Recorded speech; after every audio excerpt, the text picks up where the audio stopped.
Okay, we'll get started, and as people come in, they can hopefully catch up. This is the meeting of the general membership for the purpose of considering an addition to our program, which is essentially our position statement for issues. And we're a nonpartisan organization, and we don't advocate for candidates, but we do take positions on public issues. And this is, we take the positions after a study, and the culmination of the study is a vote by the members of the league, and that's what we're doing here tonight. Before I get into all of that, Anne, you wanted to say a couple of things about our 100th anniversary luncheon. I do want to. So we are celebrating 100 years as a league, local league in Champaign County. In October is our anniversary. And in celebration of 100 years, we're having a luncheon, and you've probably read about it or heard about it. But I'm here today to suggest that you buy a ticket to it. It's a $25 ticket for luncheon on October the 27th, 11:30 a.m. at Silver Creek, back in their greenhouse area. And our speaker is Dr. Lynn Hassan Jones. And I think you'll find her very interesting. I think in the voter this month, there's a link to some information about her that you can take a look at. Of course, there'll be food, and it's just a celebratory kind of event. There'll be no meeting of any kind, just food and listening to Dr. Jones. And so we hope you'll all buy a ticket. There's 3 different ways to do it. You can Venmo some money to Deb Busey. She's glad to take it that way. Or you can send her a check. Or if you prefer to write to pay cash, I'm happy to drive to your house and pick that up. So you can make that arrangement with me. I'm happy to do it. And those are the ways to do it. So we hope to see you all there. So buy a ticket. Okay, thank you, Anne. Yes. James is not on the call anymore.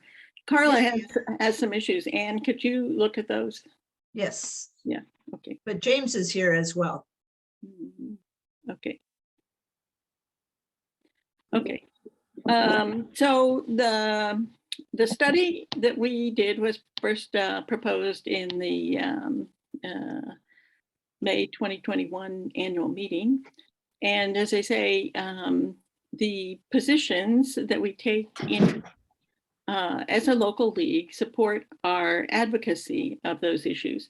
If we don't have a position, then we are not allowed to advocate on an issue of public election or something like that.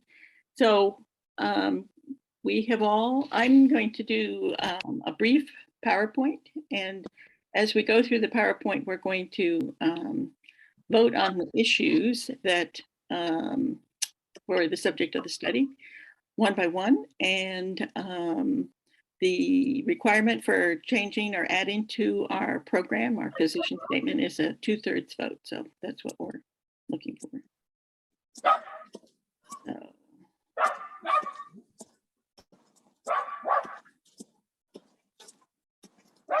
So does everybody have that on their screen, the County Governance Project? Yes. Okay. So we did the study by creating a task force that was composed of league members and also community members who had contacts with the county board. And so the task force looked at 3 questions and made 3 recommendations. The first is that the Champaign County auditor should be appointed by the county board. The second is that the Champaign County coroner should continue to be an elected office. And the third is that The most effective form of county governance is a county-wide elected board chair. The elected executive form does not provide enough leadership for the county board, and the possibility of home rule authority for the county is not an advantage. Home rule is not recommended for the county. And so those are the three questions that we will be looking at. And if you have any questions as I'm talking, and feel free to ask them right away. We will stop sharing at the end of each section before we vote, so you can ask questions then too. So I do have a question. Yep. When it says countywide elected board chair, elected by the voters or the board itself? The countywide elected board chair is a form that's designated where the board chair is elected by all the voters of the county. Oh. The previous form before in 2018 was a county board chair who was elected by the members of the county board from amongst their membership. So it was not a separate election or a separate office. Okay. The first question, should the Champaign County auditor be elected? And the task force recommended that the auditor should be appointed by the county board. And basically, the auditor is integral to the timely functioning of county government. The auditor pays the bills, and the bills must be paid on time. And it was the conclusion of the task force that everyday competence is more important than an elected auditor's ability to operate independently of the county board. Voters do not know what the auditor does. So this was basically the conclusion of most of the elected county auditors in the state. So how can voters evaluate professional competence if they don't know what the auditor is doing? The county board can hire a professional, and then if the performance is not adequate, can fire them, as opposed to an elected auditor who could only be who comes up every 4 years for election and might be replaced then, but that's a long time to wait. And then the aspect of having someone independently outside the county review the books so that as to be able to raise any issues of impropriety. That's a function that can also be served by the required annual audit, which is done by a professional accounting firm independent of the county, and they issue a public report. So, so basically, the position of the task force was that everyday competence is the priority, and independent review by an annual outside audit provides the safeguards for necessary in a financial system. So that's that's the first question about the county auditor. We just have received, and I just looked at for a minute before this meeting, an objection by the currently elected county auditor who doesn't feel that this is the right recommendation, but I just received it, so I can't really evaluate it from that point of view. So, any questions? That person has a conflict of interest, right? Well, and I wouldn't say it's a conflict of interest so much as certainly an interest in the issue. Anybody, come on.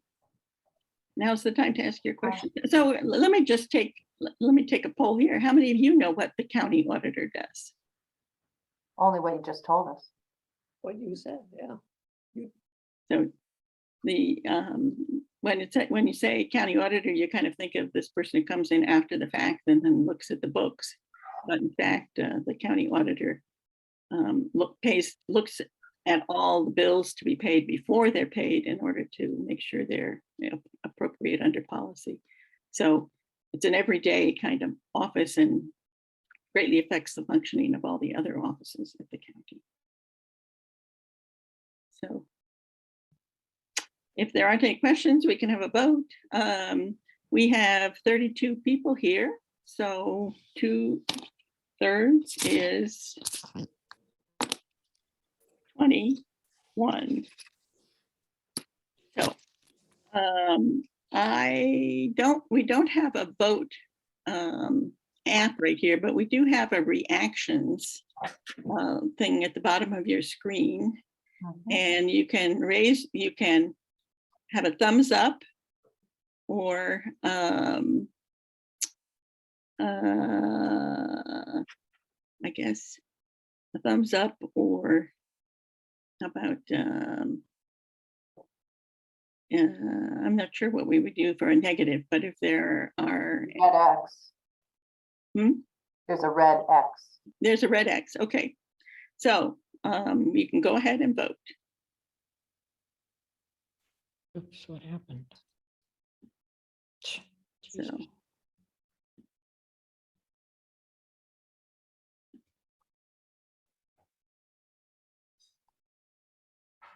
so Oh, they disappeared. the I saw somebody's thumb up in the quadrant, but when I did it, it didn't show up. When mine went up and then it disappeared. Oh, how about this? weird. Well, let's see. Trish, Yeah, would it be just as easy for us to raise our hands and you can count? yeah. Except some people don't have their picture up, which would be Ah. a requirement for that. Well, How that's, how about just showing the red X's? Obviously, that's going to be fewer based on what we're seeing. yeah. Can everybody try an X right now, and we'll see if Okay. that works. Yep. Body, regardless. Yes, regardless, we're just doing a practice. Okay. That worked. Okay, so let's delete all your X's, I didn't see where that was on the bottom when, reactions. Across the bottom. yeah, I don't have anything across the bottom on mine. Well, it could be, How do you get rid of it? could be across the top, Kathy. Click back on reactions and it gets rid of it. It did not. No, Hmm. It just stays there.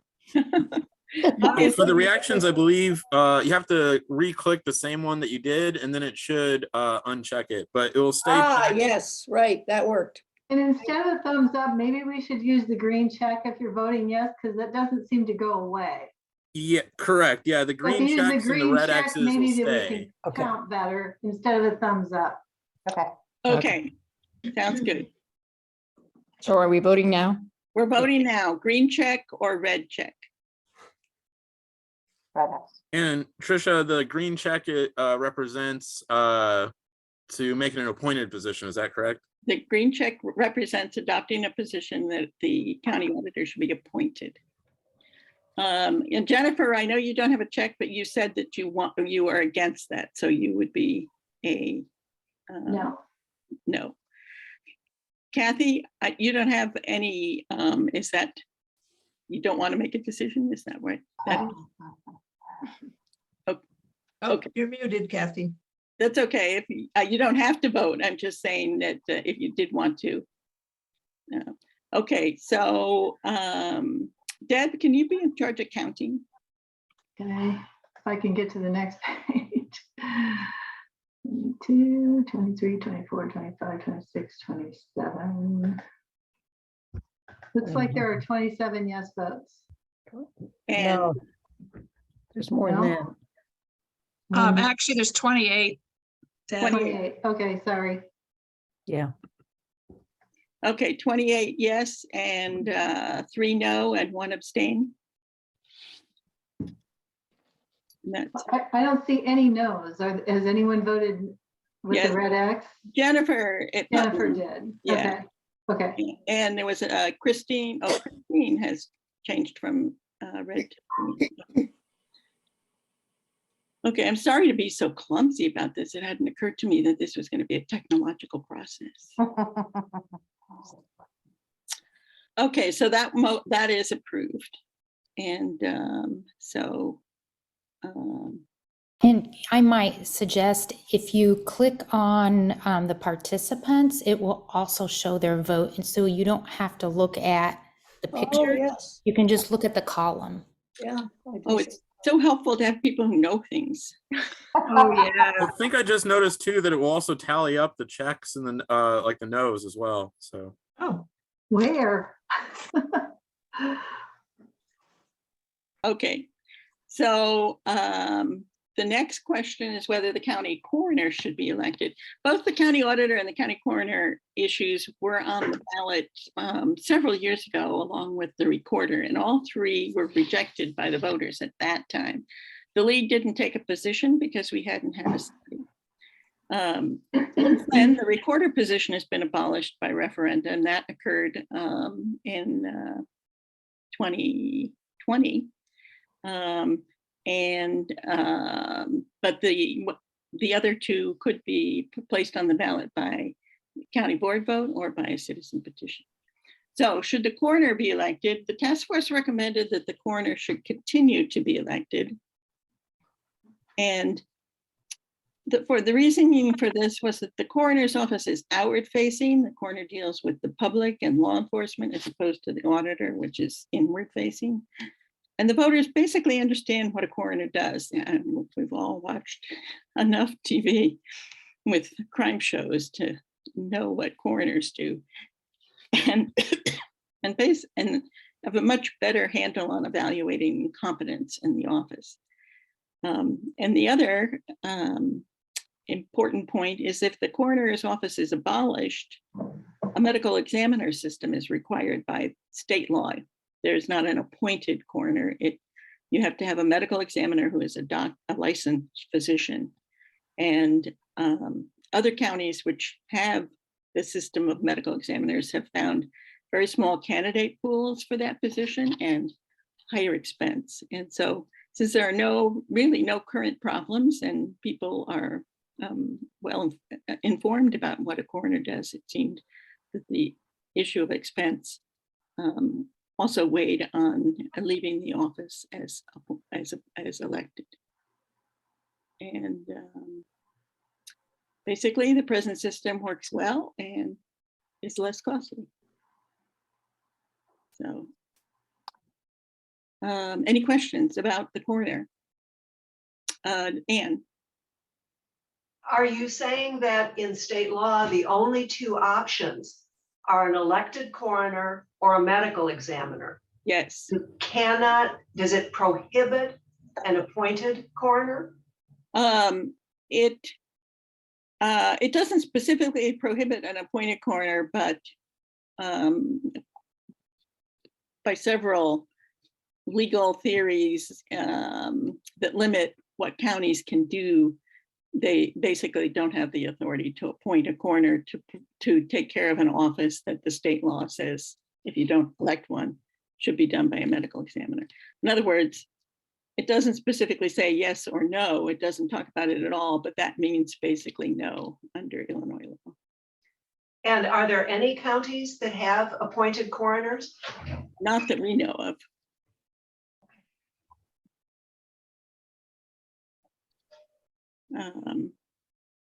Do you want our vote now? Well, any other questions?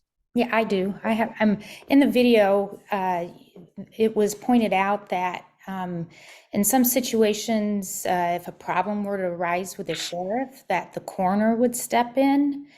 Does a medical examiner not have the authority to do that? And what kind of problem would arise with a sheriff that would cause that to happen? The coroner's office is the oldest elected office in the state under county government. So some of the laws and practices that pertain are probably have been there since the 19th century. And I suspect that's one of them. The coroner, as elected official, is a law enforcement official. The appointed medical examiner is not a law enforcement official and therefore wouldn't have any jurisdiction or control over the sheriff's office. What might happen? Oh, sheriff might resign or die or something like that, and that if the county board was not going to appoint someone to fill that vacancy, then the coroner would step in the interim. It's a very old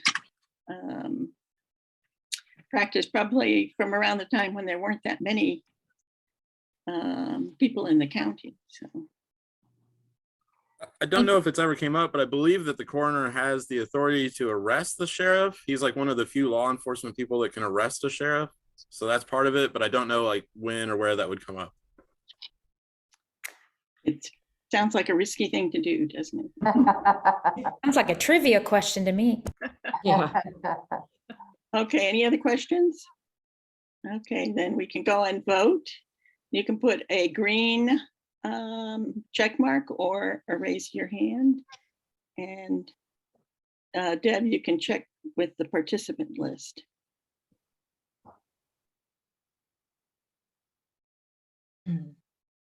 Kathy, did you have something?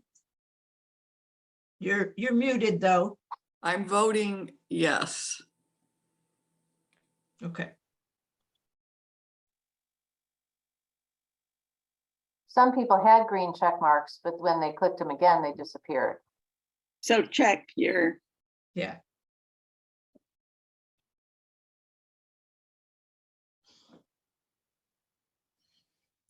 okay. There we go. Sue, you don't have a vote. I mean, you're free not to vote, of course. Currently, I show that there's 28 check marks, and I'm not showing any X's at the moment. Thanks, James. And out of those 28 check marks, there's currently 31 participants, just FYI. Jenny, I know you had some issues before. You want to weigh in on this one? Oh, So you're not a negative on that, on this issue? Okay, all right, then I would say that the motion, that the position is approved and that the league would take the position that the coroner's office should remain elected. Okay, the final issue is the form of the county. What is the most effective governance system for the county board? And this is obviously the most complicated question, since it involves sort of a structural issue that would have pretty wide impact in terms of governance. The task force recommended one of the three forms of county board governance, the one where the citizens, the voters, elect a county board chair at large. So the county board chair is not a member of the county board that is then selected by the county board, but they're elected by all the voters. And this is in contrast to our current system, which we've had for the last 4 years as a result of a referenda, which has an elected county executive. The elected executive is also elected by the voters at large, but is not a member of the county board. And basically, the task force believe that the most important issue for the county board is improved leadership, because their leadership has been very dysfunctional for a very long time. And the elected county executive is not structured to provide leadership. It's outside the county board itself. And as we've had 4 years of experience shows that the elected executive can provide professional administration, but can be ignored by the county board. In other words, doesn't provide leadership. The countywide elected board chair would work with the county board members every day on agenda, committee assignments, and county priorities. And the election by the voters as a whole gives permanent authority that election from among the board members does not. And another important point involved transparency. decisions that an elected executive can make without notice and without public discussion, such as appointing an administrator, would be made in public by the entire county board under the countywide elected board chair. In the report, which is attached to your materials, the consultant had recommended that the elected county executive format, because with that is the only format under Illinois law in which the county can approve home rule. And the consultant felt that the possibility of home rule with the flexibility it offers in terms of regulating businesses and increasing taxes would be an important positive point for the elected county executive. The task force basically did not think that home rule was a good idea for Champaign County, that in fact, the board has never demonstrated really the kind of decision making that we would want from a board that can increase property taxes and can impose business regulation and that kind of thing. So we thought of it as a negative and not a positive. And basically the task force found that the county executive system should be replaced because a county-wide elected board chair could provide more effective leadership and more public accountability. So. I had a question, Trish. I want to make sure I'm clear on the county-wide elected chair. Yep. Would be different from, I don't know how many years ago, when the county chair was elected by just the people on the county board. Right. Right? Okay. Yeah. So, and as we know from our experience, that's sort of subject to the manipulation of the politics of the county board. We've had many years of, well, several instances of county board chairs that were elected by the minority with just the participants of a couple of majority members. And those chairs proved naturally enough not to be very effective in motivating the majority because the majority hadn't voted for them. The countywide board chair might be either party, but I think the authority given to him, which is permanent and not as a result of the board members, I think gives them a much better ability to lead. Any questions? Carla? So the elected position is the elected board chair, and the executive position that we now have disappears. Is that what you're saying? That's right, right. So you have an elected board chair instead of an elected executive. Right. Okay. And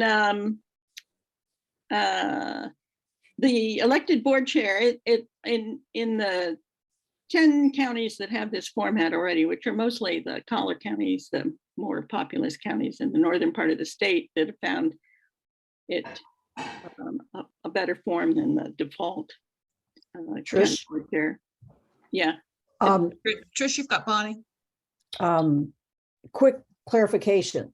The Wait, county. I don't think I completely answered Carla's question. Oh, I'm Oh, you sorry. did. Oh, okay. All right, Connie, go ahead. Countywide election, is it based on people on the board already, or could it be No. somebody external to the board? That's the idea. It's somebody external to the board. Got it. Okay. Okay. The county executive, also external to the board in the sense of wasn't a member of the board, is not, if you are looking for who provides leadership, they're not a part of the board, and they don't, the board, for instance, doesn't have the right to approve their decisions. They can do decision making, such as hiring an administrator or something like that, without any kind of board input. And so in that way, it's not really a leadership position. The countywide board chair, their decisions would have to be approved by the county board. So if they want to hire administrator, the administrator has to be voted on by the entire county board, which is a more public process than currently exists. And is that answer your question, Bonnie? Probably more detail than you wanted, right? Oh, thank you. And does that mean then with could it still be someone who is sitting on the county board? No, No. Okay. no. If you wanted to run for countywide board chair, then you could not at the same time run for county board. Mary Ellen? It's not really a question so much as a point I think I wanted to make, in that in reading through the consultant's report, I didn't get the sense that it was the home rule issue as much as it is the management capability and the amount of the part-time issue versus a full-time administrator issue. I think that I felt like that was the point that the consultant was making, as opposed to the home rule thing, which it has to be approved by referendum. Yeah. And is probably very unlikely to ever be approved. So, and I think the consultant does a good job of making that point. I think that the reason that the consultant recommends the county continuing with the county executive form of government has more to do, in his mind, he or she or their mind, with the fact that it will be a full-time professional management position. And I think the consultant makes the point that the county government, as the county continues to expand, county government becomes much more complex, and that a part-time elected official really doesn't have the time nor necessarily the expertise to run an organization with those kinds of complexities. So I saw it as kind of the difference between the city of Urbana, which has a strong mayor, a strong elected official as its head, versus the city of Champaign, which has a strong city manager form of government, the city manager being an appointed official with management experience who has a full-time role in managing the day-to-day operations of the government. I've worked for both organizations, and I live in Urbana. This is no disrespect whatsoever to the city of Urbana at all. But in terms of a professional organization, I think you take that elected aspect out of it and put it in the hands of a professional administrator. I think you have a machine that runs more efficiently. So in that regard, I'll be voting against this proposal. So Mary Ellen, I think we saw that in a way, essentially a way that reverses that. In this county board, for instance, has just set the salary for the elected executive for the next 4 years. That's what the board does with all elected positions. And they set the salary at $76,000, which is the lowest salary of any elected official in Champaign County. In other words, they felt that the elected executive, who had control and has more authority than any other elected position, should not be paid accordingly. And that is not going to attract a professional.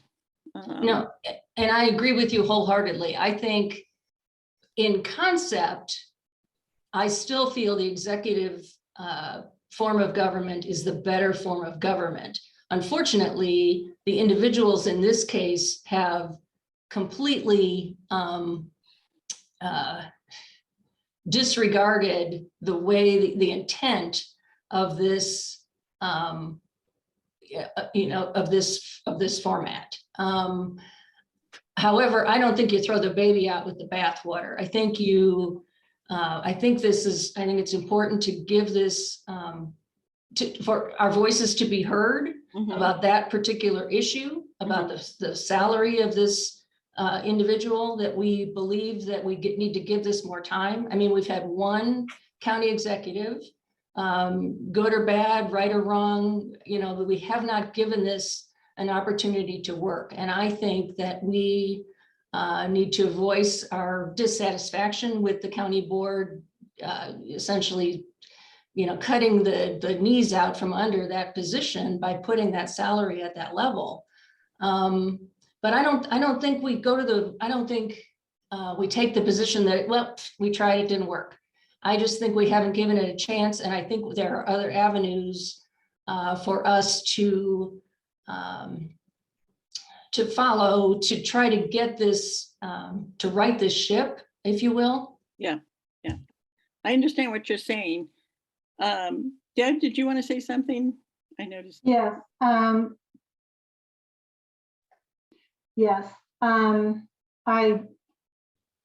I understand the point that you're making, Mary Ellen, and quite frankly, I think the countywide board chair addresses that issue better than the elected executive, and I will explain why. You'll see in all of the larger counties where there is an elected countywide board chair, those counties also hire a professional county administrator to carry on the administrative and day-to-day operations that you're talking about. And it's so common that the legislature is looking at language that would define the role of a county administrator. And the county administrator is hired by the entire board through a selection process, and there is a complete documentation, and they're hiring individuals with credentials, education, and experience when they do that.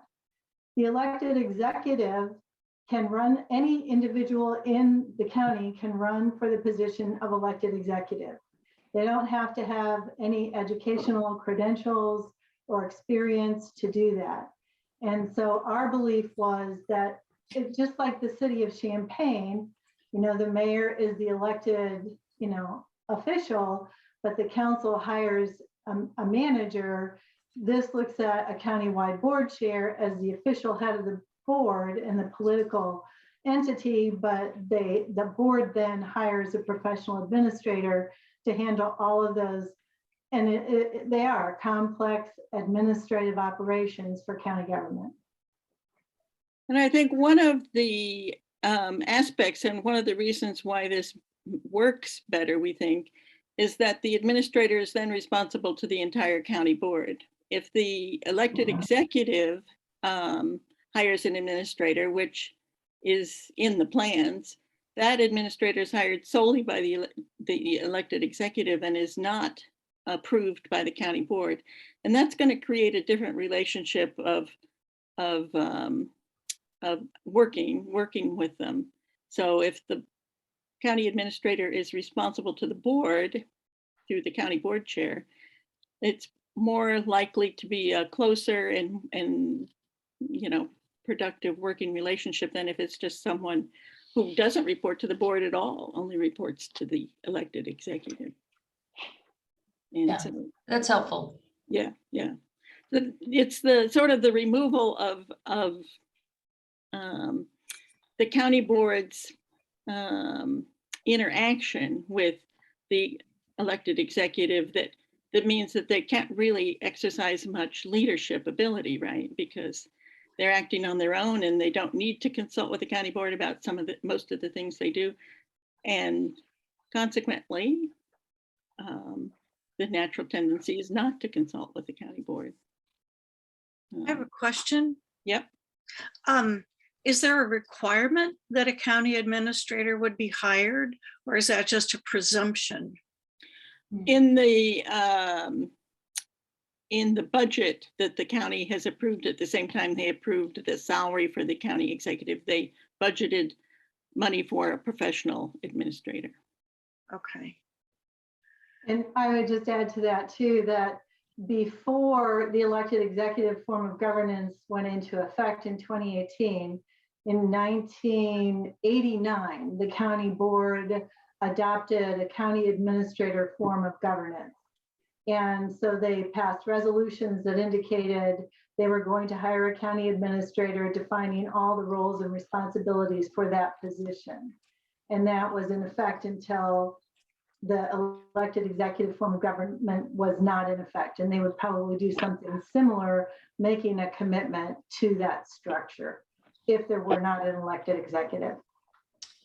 Could that become part, I kind of see where Ruth is going. I mean, if we were to do away with the county exec, or we can't do away with it, but if we were to support that position, can that be part of the statement that we are supporting, in that it would require, so that it would require a county administrator, a professional position to be filled? So that all things aren't just sort of thrown to the wind? It's almost inevitable that a countywide elected board chair is going to hire an administrator, right? The county board would. Yeah, that the county board would, because that's, it's like a mayor and a city council. The mayor is not going to be doing the day-to-day work. The county board chair is not going to be doing the day-to-day work. The day-to-day work has to be done. So an administrator hired in a public process and approved by the county board would be publicly responsible then for the kind of job that they do, as opposed to an administrator hired by a county executive in a closed process that the public is not involved in or comment on. Any more questions? I don't see a call out. Yeah, Anna.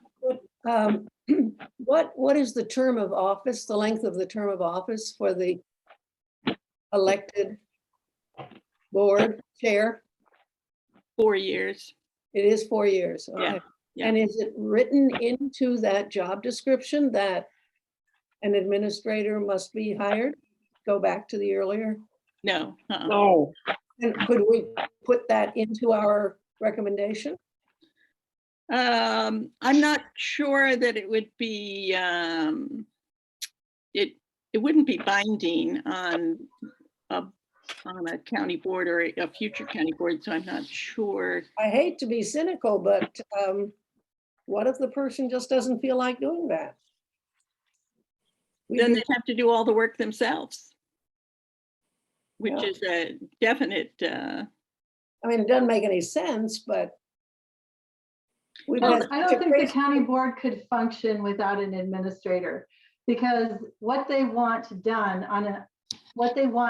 to keep the county operating is to have a budget developed and approved. They need to issue requests for proposals and bids and all those kinds of things to purchase services. They need to hire department heads, all of those things the county board members and a county board chair are not going to do. They have to hire someone to be responsible for all of those day-to-day operations. And every single, a majority of counties anymore in the state of Illinois, even some of the smaller ones who didn't used to have administrators, do have county administrators. I don't think, other than Will County, which is the other elected executive form of government, you would not find a county board our size, or we're the 10th largest county, but you could probably go down to the top 30 or 40 counties in the state, and they probably all have county administrators, because there's no other way to get the work done. I guess, Ruth? As the league observer newly spending time with the county board, I mean, it is such a highly partisan operation. Part of me thinks, well, that there's really no issue that isn't partisan with that board right now. And so it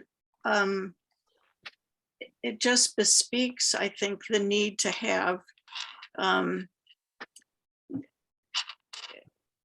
good people running and a much more public awareness about what the county board does, what their process is. So I think anything that makes their work more transparent and accessible to the public is good. And I don't know whether that's certainly, the county executive has had a really rough ride these last years. Whether an administrator hired by the board would be, they would be more inclined to be work cooperatively with, that would be the hope. Well, that's, but not having a countywide elected board chair, but having a board chair structure, a board structure. You know, the county has hired an administrator for the last 30 years. And the administrator is reporting to the entire board, both parties, and being nonpartisan is one of the requirements for keeping the job. If you are actively partisan, you know, that impacts your effectiveness. Kind of like, you know, city administrators. Right. And you. I was just, I think probably echoing Ruth and Anna a little bit. My memory is that when the county executive was elected, there really was no job description or plan of action. Am I right on that? It was certainly new and not established with any formal procedures, yeah. Okay, and in this case, the job description is in the statutes, though. That's where the job is defined. Of what? The county executive or Yes. the elected, countywide elected board chair? They're both defined in the statutes. Okay, so there is a definition of what that role is supposed to be. Which is very unclear because of the way the statutes are written, but yes. But that's, we still have that concern. Oh dear. So there is really no guarantee that the county board will work better with an elected board chair, not one of their own members, but countywide. There's no guarantee that that relationship will be more effective than the current one. Would that be correct or not? Well, one thing to consider is the countywide board chair is described in the statutes as the leader of the county board. So the countywide board chair is going to appoint county board members to committees and to different activities. And the countywide board chair has input into the agendas and how the county board structures itself. And none of that is true for the executive. The executive does not have that kind of authority. So given that, county board members would benefit by working with the leader as much as possible to make sure that, you know, for themselves and their own responsibilities and how the board is structured, that it's working how they want it to. And that would make a difference. It occurs to me that this does not mean that we are removing politics from the process. It is possible, for instance, that the elected county board chairman will then face a county board dominated by members of a different party. But what the proposal does is it clarifies the lines of responsibility, and it might make it clearer to the average citizen just who is responsible for whether or not something is being done properly. Right now, it seems that we have the executive and the chair of the county board at opposite sides of each other, and it's not very clear. In fact, the court hasn't figured out yet who has the ultimate responsibility. This provision would say the responsibility is with the elected head of the board. Yeah, thank you, Ann. That it's very. And who would make the decision on hiring this county administrator? I mean, would that be just the county chair, or would it have to go before the whole county board? And how do you guarantee it wouldn't be political? The county board already has personnel policies that establish this, and they're still posted on the county website. It's done through a search process. It's done with a search committee, which is bipartisan. And ultimately, the appointment of the administrator has to be approved by the entire county board, by a majority of the board.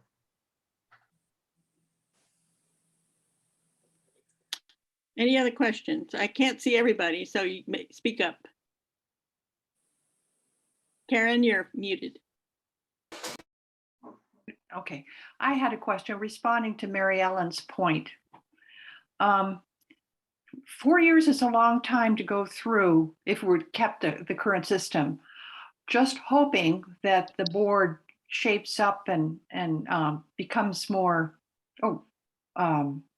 just deals with the structure better. And I don't see how citizens of the county could have an impact to encourage or force them to behave themselves and to get with the program.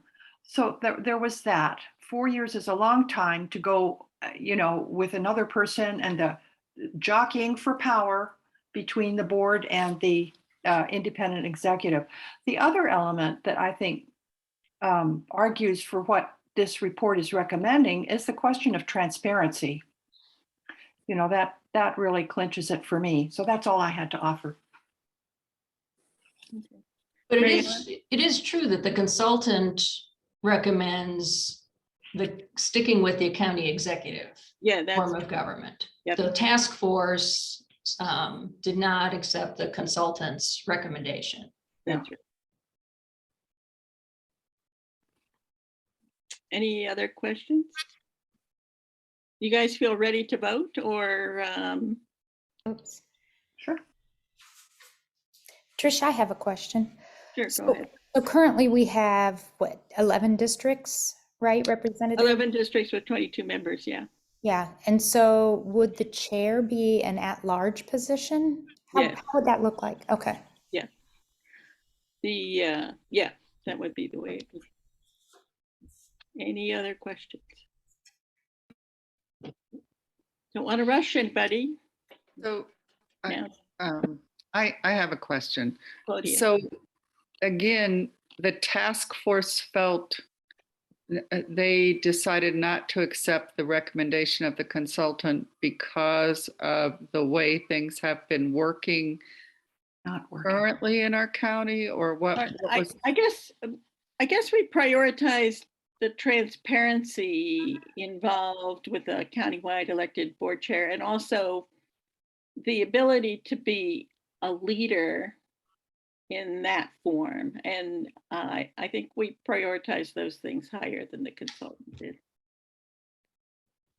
Because the elected executive can do all of their actions without having to get approval for the county board. Obviously, the county board approves a budget, but in terms of personnel policies or financial policies or that kind of thing, they're not required to go to the board for approval of those. And so transparency was an important factor for us, that apparently not as much for the consultant. So, and if the county board chair is elected at large, then that means the county board would then be 23 members, members. Or at least until the next, until 2030, when they get to review that question of how many members in districts from scratch, Trissa? Annette? Would the county board chair that would be elected by the public, would that be a partisan or a nonpartisan? It would be a partisan office. You're not, there's no, some municipalities are set up as nonpartisan, but all of the elections for county officials are in the partisan election process. You can't take it away. You can't change it. Except by changing state law, but not about to happen. Certainly someone might run for that position with a platform saying that they're going to be more impartial, but that would be you know, up to them. And up to the voters as to whether they prioritize that. Okay, I guess we're ready to vote. So put up your green checks or red X's, and we'll see how.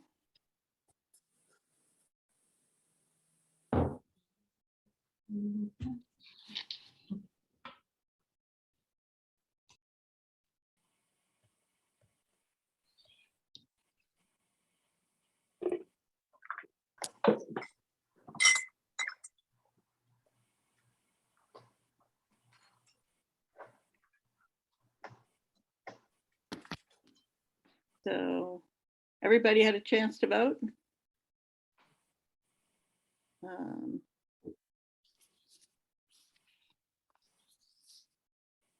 Sue, you want to just abstain? Is that it? No, I want yes. Okay. Okay. So we'll count you as yes, even though you don't have a green check mark up there. I thought I did. Are you having? And what about Catherine? Kathy, I think Kathy's abstaining. Okay. All right, we'll count those votes. And Deb, are you? Oh, shoot. Oh, so currently there are 28 participants. There are 24 green check marks and 2 X's. If we also add in Sue, that would make 25 green check marks and 2 X's out of 28 participants. Okay, all right, that is more than 2/3, so that position will be adopted. This, of course, is only the first step. We've adopted a position, but now the question is how do we advocate for it? And we'll be developing sort of a plan of what to do and keeping you informed, but probably the first step, and probably not until after the election, because most of the people involved in this decision are wrapped up in their own elections, would be to ask the county board whether they would put such a referendum on the ballot. One of the things that was apparent the last go around is that there wasn't much of an educational campaign about what it actually meant, what these two things meant and what the difference is. And so hopefully that's somewhere we can fill the gap in any future elections. We can actively try educate the public about what they're actually voting on, and I think that's that would be an important difference from the last election. Okay, anybody else want to have any comments? I want to thank you all for participating. This is, in fact, the way the league operates. They ask their members for their opinions and act based on what their members feel. So thank you very much. I really appreciate everybody's support. It's really been a very, very a process, whether supported with some funds for the consultant report or for voting or for. So Trish and Deb, as I said at the last meeting, thank you for all your hard work.